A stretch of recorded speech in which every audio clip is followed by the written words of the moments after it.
हजारों साल पहले असुरों के अंधेरे साम्राज्य में रंभा नाम का एक शक्तिशाली राजा रहता था। एक दिन उसकी नजर नदी के किनारे चल रही एक खूबसूरत भैंस पर पड़ी। उसकी खूबसूरती से मोहित होकर रंभा ने खुद को एक भैंस में बदल लिया और उसके साथ जंगल में रहने लगा। उनके मिलन से महिषासुर नाम का एक शक्तिशाली और भयानक बच्चा पैदा हुआ। महिषासुर का जन्म एक अनोखे रूप में हुआ था, आधा मनुष्य और आधा भैंसा। महिषा का मतलब भैंस और असुर का मतलब राक्षस होता है। अपनी माँ से जंगली जानवर की ताकत और अपने पिता से राक्षस की दुष्टता के कारण महिषासुर हमेशा बुराई और विनाश करना चाहता था। अमर होने की आशा में महिषासुर ने भगवान ब्रह्मदेव का ध्यान और प्रार्थना करना शुरू कर दिया। बिना भोजन और नींद के अटूट संकल्प के साथ उसने कई वर्षों तक कठोर तपस्या की। धरती कांप उठी, आसमान में अंधेरा छा गया और एक अनंत काल के बाद उसकी प्रार्थनाएं सुनी गई। आखिरकार ब्रह्मदेव उनकी भक्ति से प्रसन्न होकर उसके सामने प्रकट हुए। महिषासुर, मैं तुम्हारी भक्ति से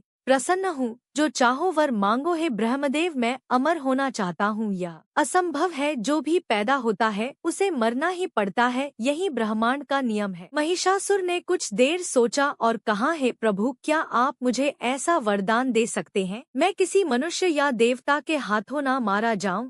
अगर मुझे मरना ही है तो किसी स्त्री के हाथों से ही मरूं। महिषासुर एक बहुत बड़ा राक्षस था। उसे पूरा विश्वास था कि कोई भी स्त्री उसे नहीं मार पाएगी। भगवान ब्रह्मा एक क्षण के लिए हिचकचाए, लेकिन वे जानते थे कि इस वरदान में खामियां हैं, इसलिए उन्होंने वरदान दे दिया। वरदान मिलते ही महिषासुर का अहंकार बढ़ गया और उसका आतंक का राज शुरू हो गया। उसने अपनी राक्षसी असुर सेना को इकट्ठा किया और पृथ्वी पर मनुष्यों पर हमला करना शुरू कर दिया। अपने रास्ते में आने वाली हर चीज को मार डाला और नष्ट कर दिया। पृथ्वी पर विजय प्राप्त करने के बाद उसने स्वर्ग में देवताओं से लड़ने का फैसला किया। उसने अपनी विशाल असुर सेना के साथ इंद्रलोक की राजधानी अमरावती पर हमला कर दिया, जो भगवान इंद्र का निवास स्थान था। सभी देवताओं ने अपनी पूरी ताकत से महिषासुर से लड़ने की कोशिश की, लेकिन इसका कोई फायदा नहीं हुआ। महिषासुर अजय था, कोई भी देवता या मनुष्य उसे हरा नहीं सकता था।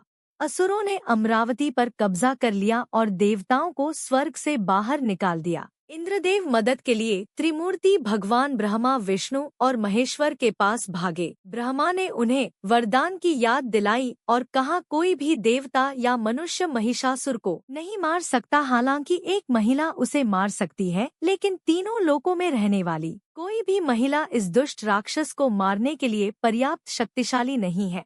इसलिए त्रिमूर्ति ने एक शक्तिशाली महिला बनाने का फैसला किया। उन्होंने अपनी आंखें बंद कर ली और अपनी ऊर्जा को केंद्रित किया। उनकी दिव्य शक्तियों के संयोजन से आकाश में प्रकाश का एक ज्वलंत स्तंभ प्रकट हुआ। यह इतना चमकीला था कि सूर्य भी मंद दिखाई दे रहा था। इससे देवताओं ने देवी दुर्गा का निर्माण किया, जो महिषासुर को मारने के लिए पर्याप्त शक्तिशाली थी। देवताओं ने उन्हें राक्षस महिषासुर को हराने के लिए शक्तिशाली हथियारों से सुसज्जित किए। भगवान विष्णु ने उन्हें सुदर्शन चक्र भेंट किए, शिव ने उन्हें अपना शक्तिशाली त्रिशूल दिए और ब्रह्मा ने अपना कमंडल भेंट किए। उन्हें युद्ध में सवार होने के लिए एक भयंकर शेर भी भेंट मिला। इन दिव्य उपहारों और देवताओं के आशीर्वाद से लस देवी दुर्गा सिंह पर सवार होकर महिषासुर का नाश करने के लिए निकल पड़े। जैसे ही वह अमरावती के पास पहुँचे, उनकी भयंकर गर्जन आकाश में गूंज उठी। पहाड़ कांपने लगे और समुद्र ऊंची ऊंची लहरों से भर गया। उनकी उपस्थिति ने ही पूरे ब्रह्मांड में भय की लहरें फैला दी। जब उनके आगमन की खबर महिषासुर तक पहुंची, वह हंसने लगा। एक साधारण महिला मुझे चुनौती देने आई है, एक महिला, वह मेरे समय के लायक भी नहीं है।